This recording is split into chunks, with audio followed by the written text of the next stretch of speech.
नमस्कार and welcome to health आशा, आपका अपना हेल्थ टॉक शो। मैं हूं डॉक्टर प्रिया देवलेकर, आपकी होस्ट एंड दोस्त। पाइल्स, फिशर, फिस्टुला, सबसे कॉमन सिम्टम्स।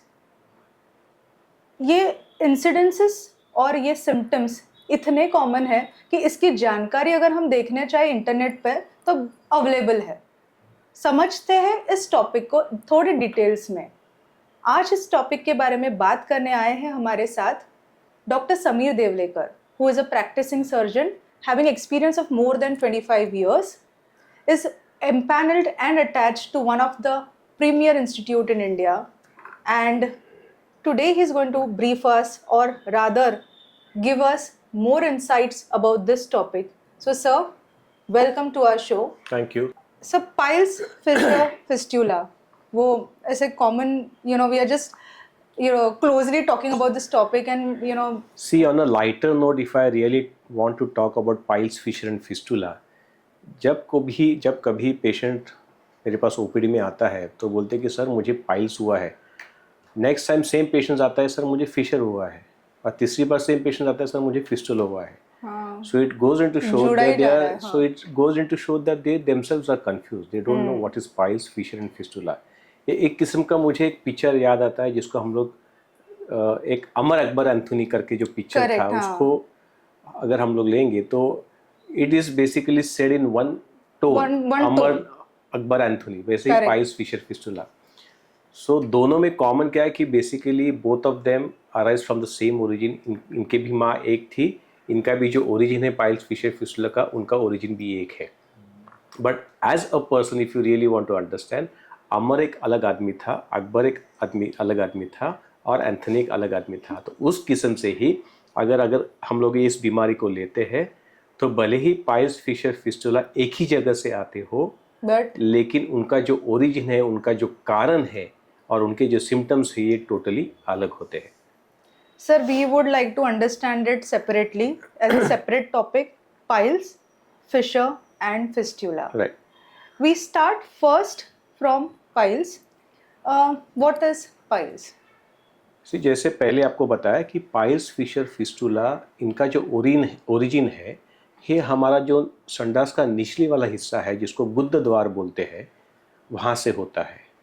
अब पाइल्स मतलब क्या? पाइल्स इंग्लिश में हम लोग उसको पाइल्स बोलते हैं या फिर हिमोरॉइड्स बोलते हैं, और मराठी या हिंदी में हम लोग उसको मूलव्याध बोलते हैं या फिर बवासीर बोलते हैं, जो ये कॉमनली यूज्ड टर्म्स है। तो पाइल्स मतलब क्या कि हमारा जो संडास का निचली वाला जो हिस्सा रहता है, उसके जो नसें हैं, अगर किसी कारणवश वो फूक जाते हैं, ब्लोन आउट हो जाते हैं, और ब्लोन आउट होने के बाद अगर वो फट जाते हैं तो हम लोग उसको बोलते हैं अभी मुझे पाइल्स हुआ है या फिर अभी उन्हें पाइल्स हुआ है।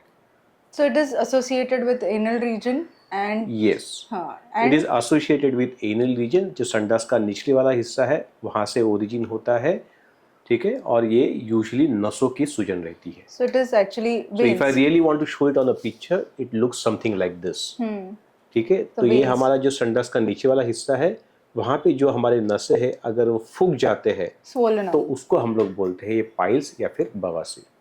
Sir, are there any different types of piles and what are the different types? Piles को जनरली अगर हम लोग देखेंगे तो दो कैटेगरी के पाइल्स रहते हैं। एक जिसको बोलते हैं एक्सटर्नल पाइल्स, और जो दूसरा रहता है उसको बोलते हैं इंटरनल पाइल्स। अब ये कैसा डिवाइड है? तो हमारा जो संडास का रास्ता रहता है, उसका जो निचले वाला 4 सेंटीमीटर का हिस्सा है, अगर ये 4 सेंटीमीटर के ऊपर अगर हमको पाइल्स डेवलप होता है तो हम लोग उसको बोलते हैं इंटरनल पाइल्स, और एब्सोल्युटली नीचे वाला जो हिस्सा है उसमें अगर पाइल्स डेवलप होता है तो उसको बोलते हैं एक्सटर्नल पाइल्स। कारण या फिर उनका जो पैथोलॉजी है, जो बीमारी है, वो सेम है, नसों का फूगना, उसको पाइल्स बोलते हैं। लेकिन इंटरनल और एक्सटर्नल ये जानना बहुत जरूरी है, क्योंकि उनका जो प्रेजेंटेशन रहते हैं, उनके जो सिम्टम्स रहते हैं, ये टोटली अलग है। एक्सटर्नल पाइल्स जो रहता है यूजुअली स्वेलिंग रहते हैं और दे आर पेनफुल, उनमें दर्द काफ़ी होता है। बट जो इंटरनल पाइल्स है उनमें यूजुअली स्वेलिंग रहते हैं और उनमें ब्लीडिंग ज़्यादा होते हैं। ठीक है, that is one.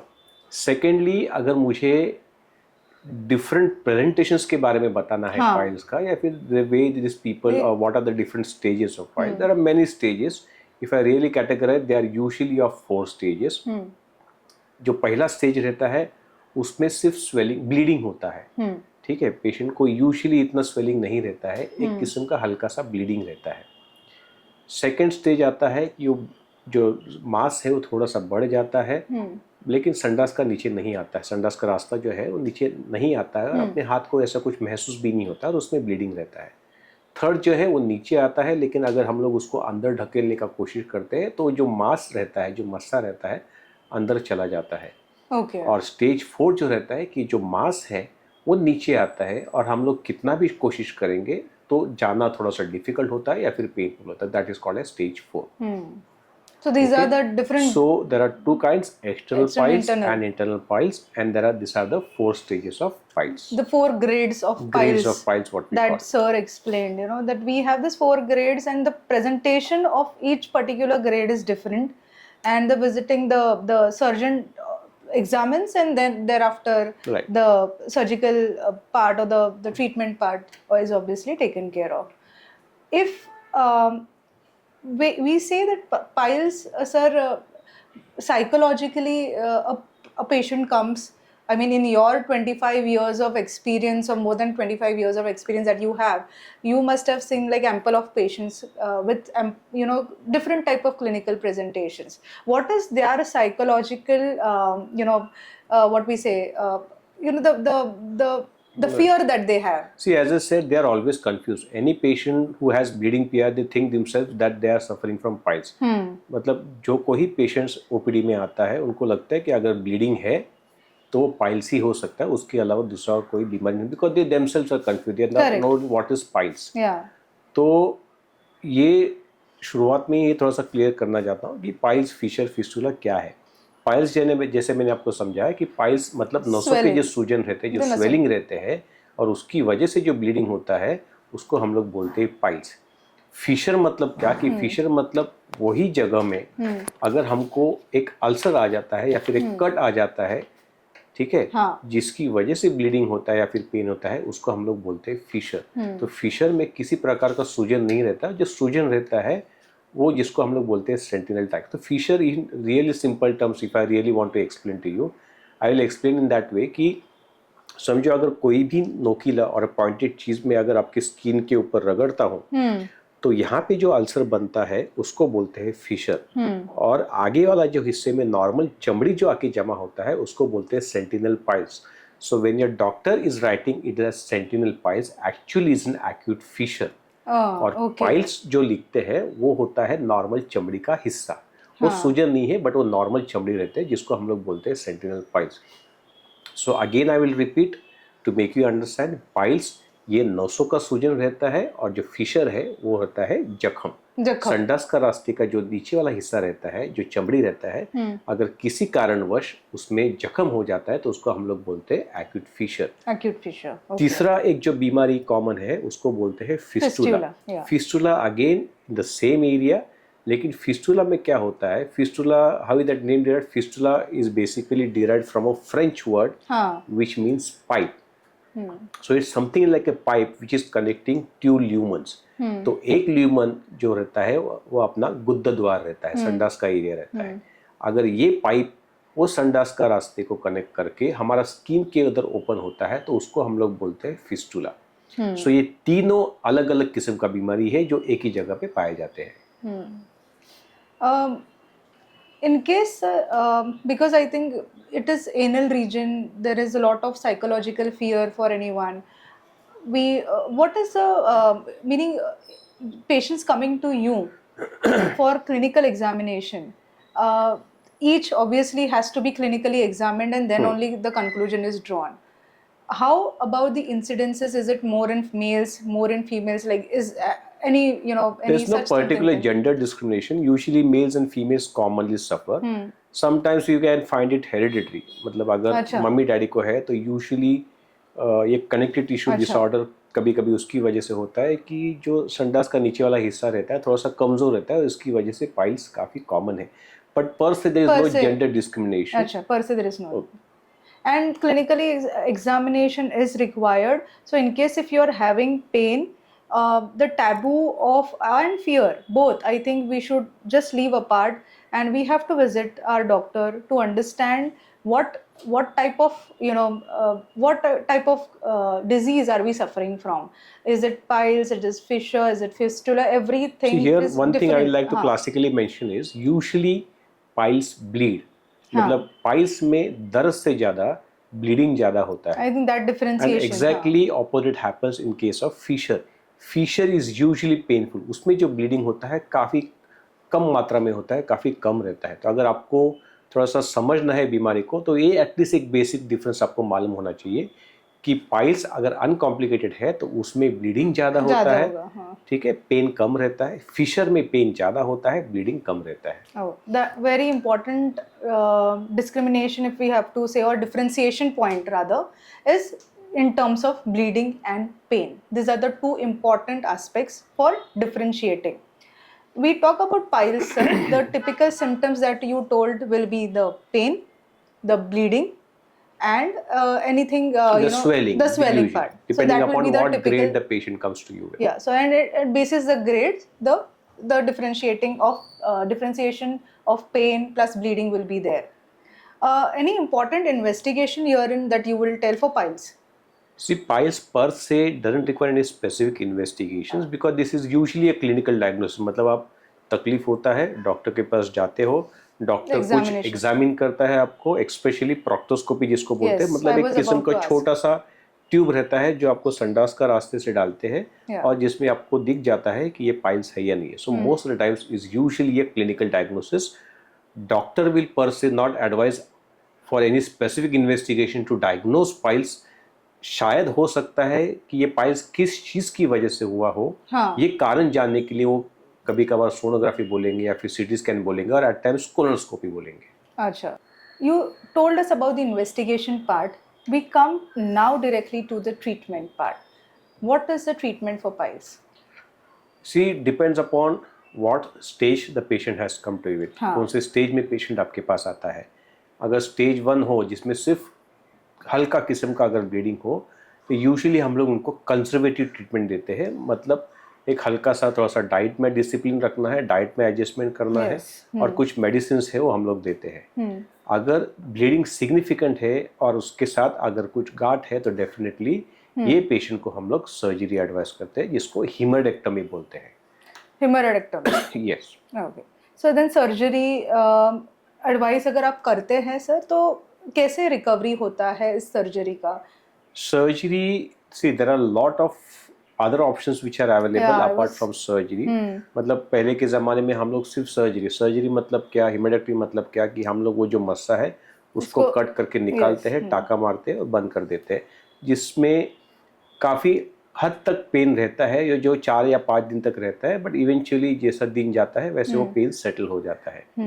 But nowadays to curve down on that kind of pain, वो पेन को कम करने के लिए अलग अलग तरीके के ट्रीटमेंट ऑप्शंस अवेलेबल है, मोडालिटीज अवेलेबल है. इसमें लेज़र एक काफ़ी इम्पॉर्टेंट फैक्टर है. लेज़र एक काफ़ी important technological advances I will say. Results अगर आप ओपन सर्जरी के बारे में बोलोगे, लेज़र सर्जरी के बारे में, almost more and the less same. But if you really compare the pain part with laser, it is less. Again, one more important technological advance I will say is using a stapler, what we call. तो उसमें भी recovery fast होता है, ठीक है, pen component इतना severe नहीं रहता है. और ये जो सब मोडालिटीज मैंने आपको बताया है उसमें हर किस्म में एडवांटेज और डिसएडवांटेज है. It lot depends upon what kind of surgeons you are approaching, how the surgeon chooses the patient, ठीक है. बट सिग्निफिकेंट डिफरेंसेस हार्डली किसी में है. Everyone has got the pros and cons of particular. So I think a very important message, because and what the patient prefers, what kind of treatment the patient wants to prefer. But overall, the pile mass has to come out. Okay, be it by an open surgery, be it by laser, be it by a stapler hemorrhectomy. So three or 4 important modalities of treatment is because अगर आप again if I really want to interrupt in this, because अगर आप stapler के लिए जाते हो या फिर लेजर के लिए जाते हो, भले पेन फैक्टर आपका कम है, लेकिन कॉस्ट वाइज अगर आप देखने जाओ तो definitely cost is a major issue. Stapler will cost you something, laser will cost you something, but अगर आप open के लिए जाते हो तो it will be in a reasonable good amount which a normal person or poor people will be easily able to afford. And each of these modalities have their own pros and cons. Pros and cons. So it's not that if you go for open and there is the recovery stage is on the higher side or something like that. So everything has its own pros and cons. Better to leave it at the judgment of the surgeon, and better to also leave it at the judgment of the patient whenever there is a counseling between them which is going on. Right. The new advances techniques, I think, which I can take from you is in terms of stapler and the laser.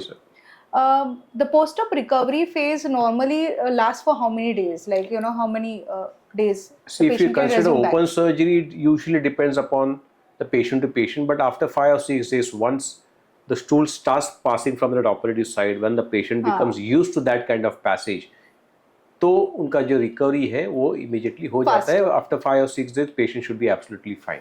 So 5 or 6 days. 5 or 6 days. But there are certain precautions what the patient needs to take, or certain treatment plan what the patient needs to follow. Okay. जैसे doctor आपको शायद कहेंगे कि laxative लेना है, कोई दवाई है वो लेना है, गर्म पानी में बैठना है, तो एक ट्रीटमेंट प्रोटोकॉल रहता है जो एक इंडिविजुअल डॉक्टर आपको बता पाएंगे. सर, मैं यही पूछना चाहने की कोशिश कर रही थी कि ऐसे और क्या ट्रीटमेंट या फिर some home measures that we can take, जैसे आपने कहा गर्म पानी में बैठना. Yes. Sits bath. See, piles per surgery per se, I will say, in case it's done in a proper hand with a proper technique, no matter what your technique you're following, technique, open बोलो, laser बोलो, तो उनके जो recurrence है काफी कम रहते हैं. ठीक है. The only what discipline you need to follow is you need to follow a good high fiber diet. Your bowel has to be quite regular. तो specific ऐसे कुछ terms and conditions नहीं रहते हैं after surgery. Only thing is your dietary habit has to be having lot of fibers. You need to be little disciplined about your diet, drink plenty of water, and especially अगर आपको pen होता है तो थोड़ा सा spicy चीज avoid करना है. So important take here on lifestyle changes. 1, high dietary fiber food intake that we have to take. Lots of water. So water intake also has to be adequate. And third, which sir told, that avoid spicy food. So important take on lifestyle changes that you told. Sir, I was also asking about the sits bath. How important it is for anything, I mean all the 3 domains that we are trying to cover today. Normally, if you really see this kind of patient, especially when they're operated or undergoing any kind of treatment, the doctor advises hot sits bath. Yeah. Hot sits bath मतलब क्या कि tub में एक गर्म पानी लेना है. ये जो पानी रहता है जो हम लोग नहाने के लिए गर्म पानी लेते हैं वो लेवल का या फिर वो इंटेंसिटी का पानी होना चाहिए और उसमें आपको बैठना है. उससे क्या होता है कि एक जो स्पाज्म बना रहता है, जो संडास के जो मसल्स रहते हैं वो जो स्पाज्म में रहते हैं ये बीमारी की वजह से थोड़े रिलैक्स हो जाते हैं, तो आपका जो पेन कंपोनेंट है काफ़ी हद तक कम हो जाता है. दूसरी बात, जो जख्म वहाँ पे बना हुआ रहता है उसमें because you are sitting in a water, जो जख्म रहता है तो जो जख्म के अंदर जो जंतु रहते हैं, जो गंदा चीज़ जमा रहता है, जब भी आप पानी में बैठते हैं तो पानी के साथ ही वो धुल जाता है, तो इन्फेक्शन होने के चांसेस काफ़ी कम रहते हैं. And immediately you will feel a comfort moment you sit in a hot sitz bath. Okay, so hot sitz bath plays an important role and it has its own advantage, and as what sir told, that very important and very easily we can follow easily this. Very, rightly said, the things are very easily available, very easily you can do. It's a home remedy. It's a home remedy. Don't require any kind Absolutely. of extra finances to be need to given for this kind of treatment. Nothing is easily available. Correct. You spoke about piles. You told about the treatment modalities which are available for piles. Any particular treatment modality for fistula that you would like to say? Fistula per se, if you really want to know about it, fistula मतलब क्या कि usually it starts with a boil. संडास का area में हम लोग को एक किस्म का स्वेलिंग डेवलप होता है जिसको बॉयल बोलते हैं या फिर पस बोलते हैं. अगर वो पस को प्रॉपरली तरीके से अगर ड्रेन नहीं किया जाता है तो एक किस्म का चैनल बनता है अपना संडास का रास्ता और स्किन में, उसको बोलते हैं fistula. So there are many reasons why a person can develop a fistula, but अगर आप डॉक्टर के पास जाओगे तो यूजुअली एक एब्सेस रहता है जो बर्स्ट हुआ है और उसकी वजह से फिस्टुला हुआ है. ओके. सो उसके ट्रीटमेंट ऑप्शंस भी यही रहते हैं sir? Treatment options are different here because fistula मतलब जैसे मैंने आपको समझाया पहले कि एक किस्म का एक पाइप रहता है या फिर कनेक्शन रहता है, एक कनेक्शन रहता है हमारा नीचे वाला जो संडास का हिस्सा है और हमारा स्किन के बीच में। करेक्ट, ठीक है, तो उसको फिस्टुला बोलते हैं। तो ट्रीटमेंट प्लान क्या रहता है कि ये जो कम्युनिकेशन है, ये जो रास्ता है, हमें वो रास्ता जो है पूरा साफ करना पड़ता है ताकि उसके अंदर जो गंदगी है वो निकाले और उसके बाद वो जो जख्म है वो ठीक हो जाता है। The only notorious point about fistula in anal surgery is recurrence. मतलब ऐसा नहीं, हाँ मतलब अगर आप तीनों चीज़ को अगर एक साथ कंपेयर करेंगे, हीमोरॉइड्स, फिशर या फिर फिस्टुला, तो दोबारा होने के चांसेस कोई भी सर्जरी के बाद फिस्टुला में कंपैरेटिवली ज़्यादा है as compare to that with piles और a fissure in ano. Yes, recurrence plays a very yes, important. but with a good hand, the chance of recurrence can be brought down. So, visiting a good surgeon brings your all doubts, and you are in a safe hands. Is what we we should understand it very particularly. In terms of fissure, we understood that sir, these are the treatment modalities. Post-op recovery for fissure and piles, again 5 to 6 days, or how is it sir? Fissure as a said, fissure मतलब क्या कि अपना जो संडास का नीचे वाला हिस्सा है अगर उसमें जख्म हो जाता है तो उसको हम लोग बोलते हैं फिशर। और ये फिशर क्यों होता है? यूजुअली जिनको क्रॉनिक कॉन्स्टिपेशन होता है, जिनको संडास में जोर करने का आदत है या फिर they are chronically constipated, okay, या फिर exactly opposite when the people are having loose motion because of pertaining cleaning that part, वहाँ पे हाथ लगाना, तो वहाँ पे जो जख्म बनता है उसकी वजह से फिशर नेनो होने के चांसेस हमेशा ज़्यादा रहते हैं। एग्जैक्टली उल्टा happens that in fissure, again as I said, because 90% of fissure doesn't require any per se surgical treatment. 90% gets treated with medicine. ठीक है, अगर आपने मेडिसिन बराबर से ली है, अगर आपने प्रॉपर डाइट कंट्रोल रखा है तो फिशर को ट्रीट किया जा सकता है। Only this 10% group of people are there जिनके सिम्टम्स दवाई से कम नहीं होते हैं, ये जो क्लास है उनके लिए सर्जरी जरूरी हो जाता है। Okay. ठीक है, and again as I said, what dietary modification? High fiber diet, plenty of oral fluids, and sit in a hot tub bath. Yeah. So these are the common advices what the doctors will give it to you in case you're suffering from a fissure. He will observe you for 10-15 days. The symptoms disappear. Nothing else has to be done. But if the patient regularly comes with this kind of symptoms, अगर pain का intensity बढ़ जाता है, if the treatment the symptoms are not getting relief, maybe that is a time when the doctor will advise surgery. Okay. और जो surgery है वो भी not that complicated. फिशर की वजह से क्या होता है, जख्म की क्या वजह से क्या होता है कि हमारा जो संडास का रास्ता है उसके जो मसल्स रहते हैं वो स्पाज्म में चले जाते हैं। So moment you relieve that spasm, हमारा जो जख्म है ऑटोमेटिकली हील हो जाता है। So when you are planning for a surgery, what doctor sees is you got just few muscles of your lower anal part, संडास के रास्ते है, जिसकी वजह से वो स्पाज्म चला जाता है और जो मसल है और जो अल्सर है, सॉरी, तो ultimately it starts healing fast. जो अल्सर है आपका, जो फिशर है, ऑटोमेटिकली हील हो जाता है। All, I think all, though these topics are separate, and we talk it together only, piles, fissure, fistula. Each of it has its own clinical presentation. Each of it has its own modalities of treatment. The message that is coming out very clearly is to include high dietary fiber in our diet, having plenty of oral fluids and water, a simple home remedy of sitz bath to be taken, and showing to a surgeon, good surgeon, is very important, because that's how the treatment protocols will fall in place. Sir, we have covered in large, I think, related to this topic.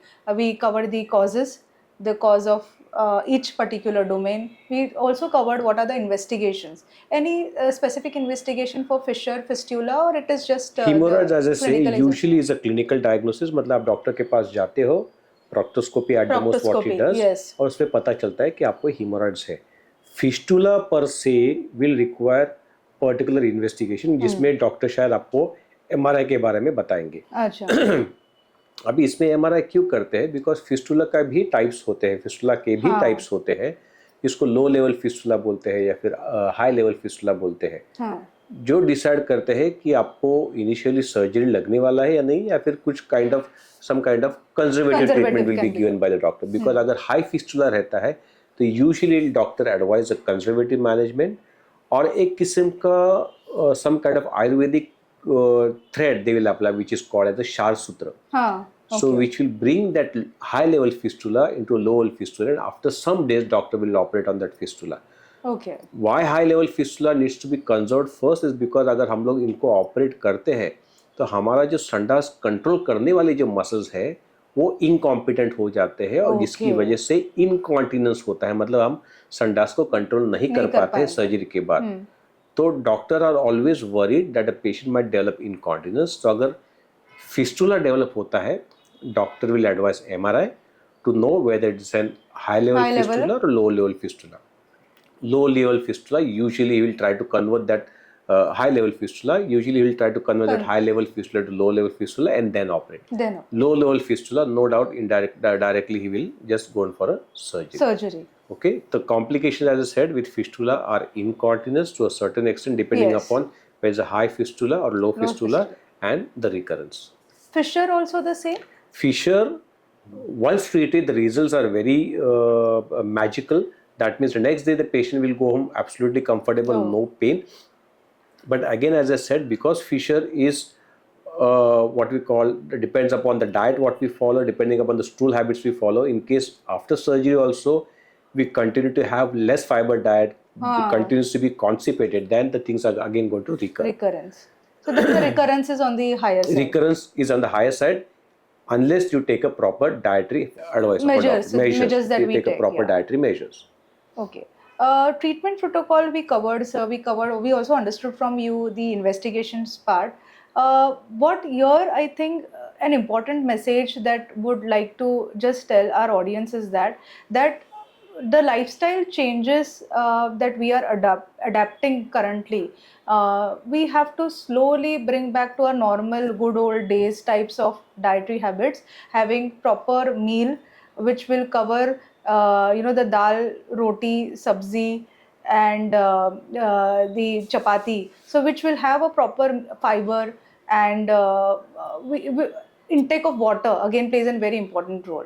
So a very important topic, sir, but through your discussion it became very easy for us to understand. We understood in a very easy way that what it is, how different it is, like piles, fissure and fistula, how different these are, what are the clinical symptoms that each one presents, and what are the treatment options which are available.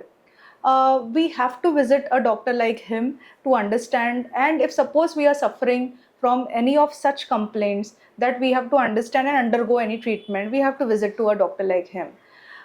Such topics, very important, common, and a lot of information though available, our understanding to these topics becomes very limited. But thank you, sir, for coming to our show, and in an interesting way, an easy way, you made us understand and give us good inputs in terms of understanding our disease better. इसी के साथ हम लेते हैं एक short break, और फिर मिलेंगे एक अगले हेल्थ एक्सपर्ट के साथ विथ मोर इंटरेस्टिंग टॉपिक. आपकी हेल्थ की शुभ आशा करते हुए हम मिलेंगे अगले हफ्ते. Do follow our videos and subscribe my channel.